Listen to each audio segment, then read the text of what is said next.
Graça e paz, família abençoada, graça eterna, povo amado de Deus. Vamos crescer mais um pouco no entendimento do Pai? Eu espero que vocês estejam sendo edificados pela palavra da graça de Deus. E a palavra da graça de Deus, ela é digna de toda aceitação. O apóstolo Paulo está escrito lá em Atos dos Apóstolos, no capítulo 20, no versículo 32, fala de Paulo, quem escreve é Lucas, mas Paulo disse assim: encomendo-vos a Deus e a palavra da sua graça. Olha que coisa interessante, encomendo-vos a Deus e a palavra da sua graça. Então o esforço de Paulo, a dedicação de Paulo no ministério era levar as pessoas ao conhecimento da graça de Deus. Encomendo-vos a Deus e a palavra da sua graça. Então esse é o nosso objetivo, levar as pessoas a compreenderem a palavra da graça de Deus. Levar as pessoas a entenderem o Evangelho do Cristo ressuscitado. Encomendo-vos a Deus e a palavra da sua graça, para que haja um entendimento perfeito na mente do povo de Deus.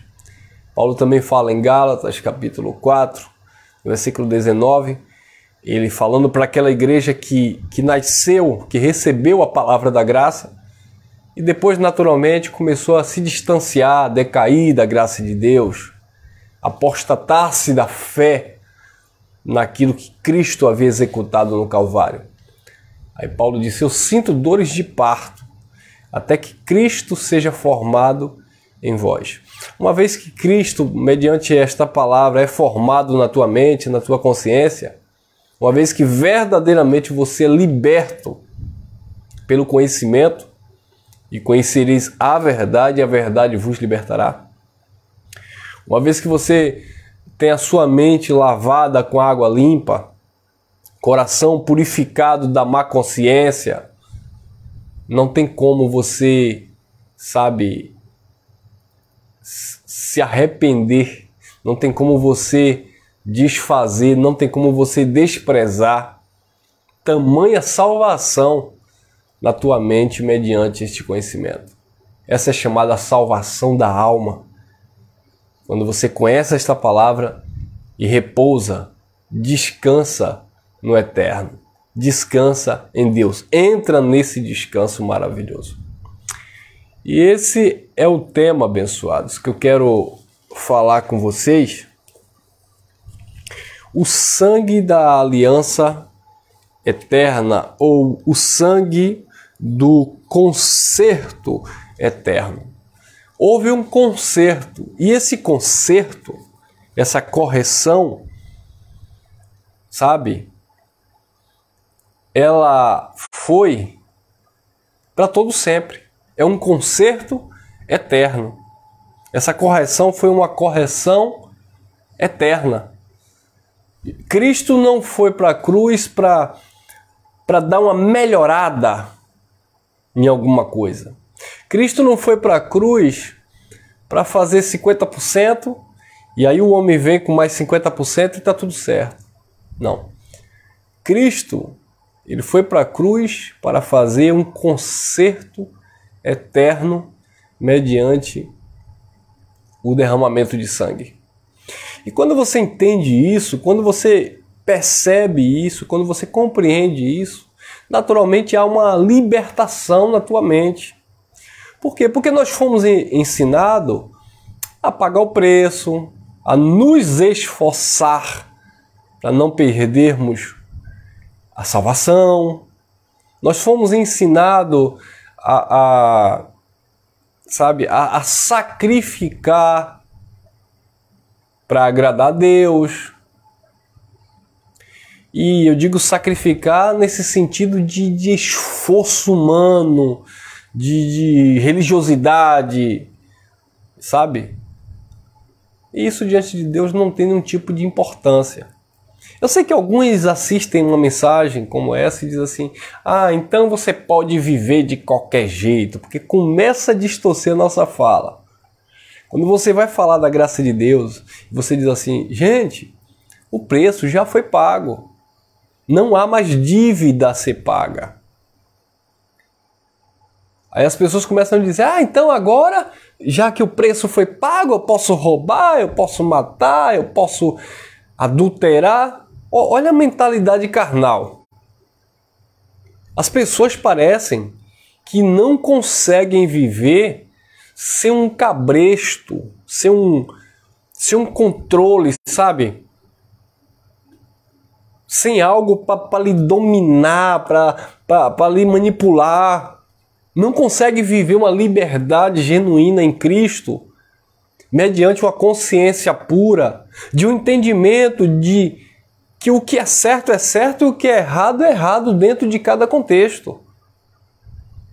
E que eu não vou usar algo espiritual em meu favor para banalizar o evangelho, entrar em uma zona de carnalidade, libertinagem, licenciosidade, viver uma vida, sabe, numa podridão, viver uma vida na devassidão, porque eu descobri que, na verdade, todo o esforço que eu fiz para me achegar a Deus, todo o preço que eu paguei, toda a prática religiosa que eu efetuei, na verdade não teve nenhuma importância diante de Deus.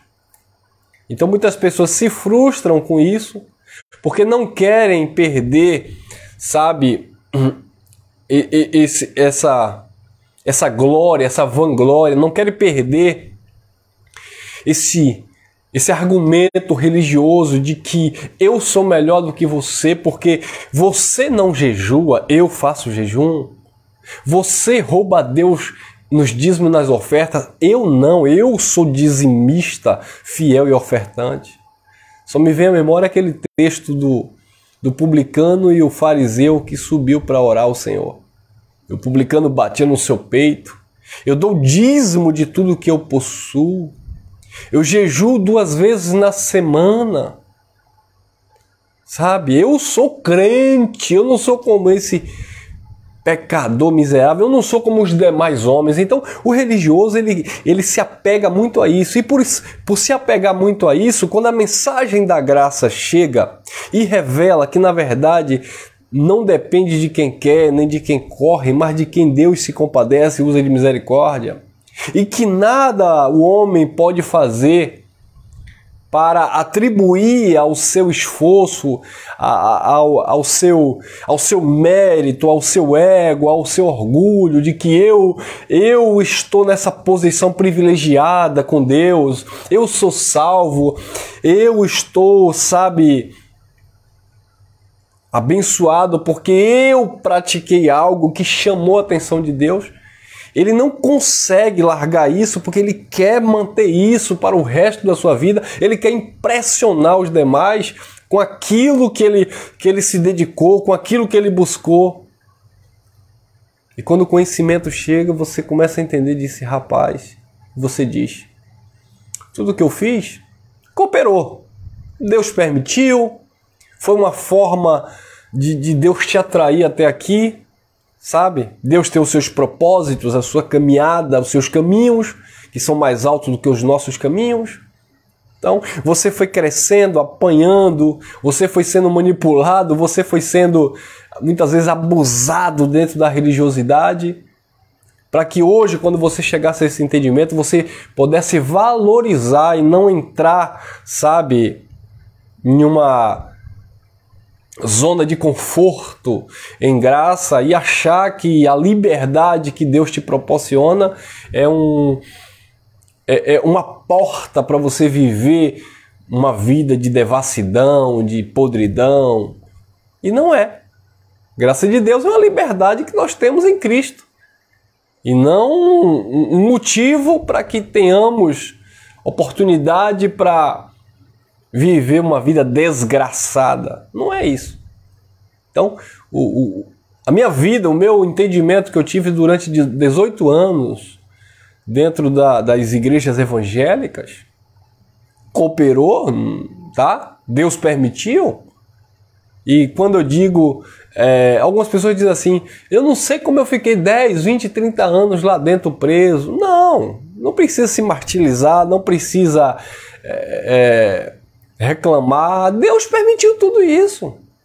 Para que hoje você venha conhecer o Evangelho da Graça, venha valorizar esse descanso, porque se você não tivesse passado pelo erro, você não saberia hoje valorizar a palavra da graça. Se você não conhecesse a mentira, você não estaria vivendo a verdade.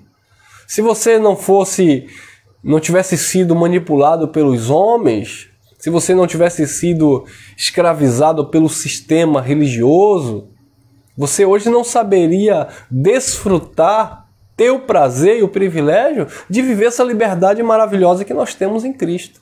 Então tudo foi necessário. Tudo cooperou para o bem daqueles que amam a Deus, daqueles que foram chamados segundo o seu propósito, segundo a sua determinação, segundo o seu decreto. Então, não reclamem. Eu sei que tem muitos irmãos, eu recebo muitas ligações ou chamadas de WhatsApp, muitos testemunhos de pessoas que passaram 20, 30. Eu converso com pessoas de quase 80 anos. Irmão, eu passei 30 anos sofrendo, com medo do diabo, com medo de perder a salvação, com medo de Deus tomar meu emprego, com medo de Deus me colocar numa cama doente, com medo disso. Por quê? Porque a religião me ensinava isso. Que se eu falhasse, que se eu não seguisse as regras doutrinárias, aqui não tem nada a ver com o Evangelho, se eu não praticasse as liturgias, sabe, eu não iria alcançar algo, eu não iria, sabe, me salvar como se dependesse do homem. E hoje que as pessoas conhecem o Evangelho da Graça, essas pessoas estão em paz, felizes. Acabei de receber aqui uma mensagem no WhatsApp de uma pessoa que está maravilhada com essa palavra da graça de Deus. Todo medo, toda angústia, toda insegurança, toda incerteza, sabe, saiu da mente dessa pessoa. Ah, mas é porque essa pessoa nunca foi crente.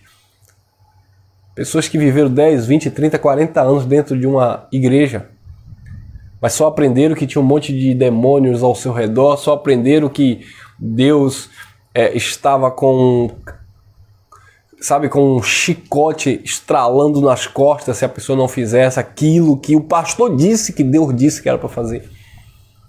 Porque na verdade, como Jó disse, antes eu ouvia falar de ti, mas hoje, na graça de Deus, os meus olhos, a minha mente, o meu entendimento consegue te ver, te enxergar o teu amor, a tua bondade, a tua justiça, a tua verdade. Entender que o homem, ele é justificado na sua consciência pela fé nos feitos de Cristo.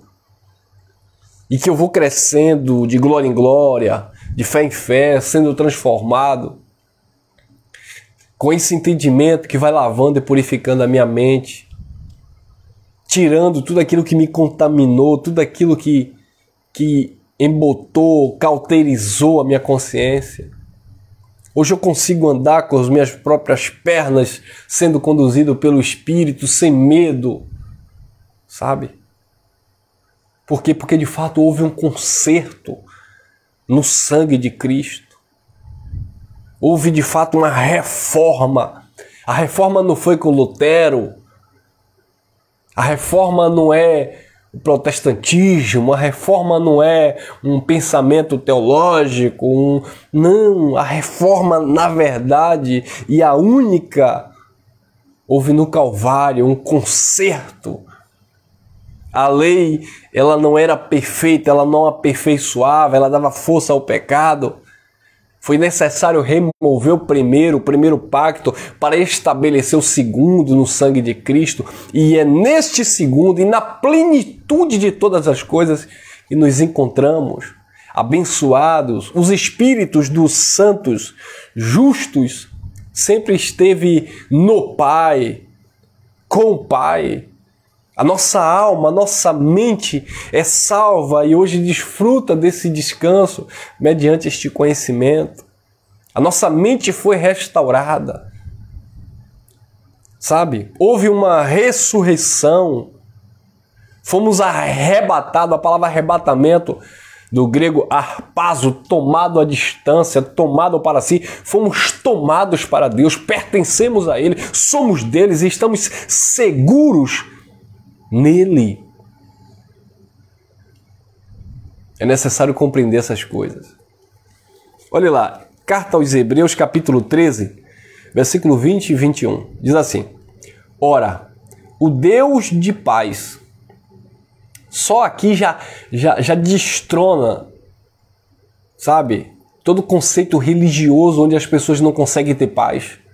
E é campanha, é projeto, é propósito, é desafio com Deus, é sacrifício no altar, é jejum de Daniel, é busca do Espírito Santo, é sobe no monte, é vigília às madrugadas, é isso.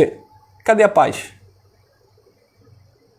E o Deus de paz, que pelo sangue do concerto eterno, houve um concerto eterno em Cristo. E o Deus de paz, que pelo sangue do concerto eterno, tornou a trazer dos mortos nosso Senhor Jesus Cristo, grande pastor das ovelhas. 21. Vos aperfeiçoe em toda boa obra para fazerdes a sua vontade, operando em vós o que perante ele é agradável, por Jesus Cristo, ao qual seja a glória, para todo sempre. Amém. O Deus de paz, que pelo sangue do concerto eterno, houve um concerto eterno. Quando Jesus, naquela cruz, João 19, 30, quando ele bradou, Tetelestai, está consumado, houve um concerto, a genuína reforma, sabe? Tira o velho para estabelecer o novo, tira o primeiro para estabelecer o segundo. A lei dava força ao pecado, mas onde abundou o pecado, que foi dentro do pacto da lei, superabundou a graça de Deus em Cristo. Aí Paulo fala aos Romanos, capítulo 6, versículo 14, o pecado não terá domínio sobre vós, pois não estáis debaixo da lei, mas debaixo da graça. Houve um concerto. Hebreus 7, 22 diz, de tanto melhor concerto, Jesus foi feito fiador. De quanto melhor concerto, houve um concerto. Houve uma reforma definitiva. De fato, houve esse concerto. Hebreus 7, 12 diz assim: porque mudando-se o sacerdócio, necessariamente também se faz mudança da lei. Houve uma mudança da lei. Porque mudando-se o sacerdote, necessariamente se faz mudança da lei.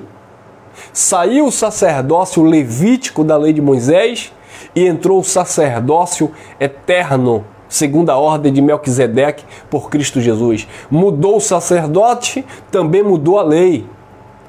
Saiu a lei de Moisés e as suas ordenanças e entrou a lei do Espírito de vida em Cristo Jesus, o Senhor. Então, quando nós entendemos isso, quando nós entendemos este concerto pactual, nos vemos perfeitos, abençoados, totalmente salvos.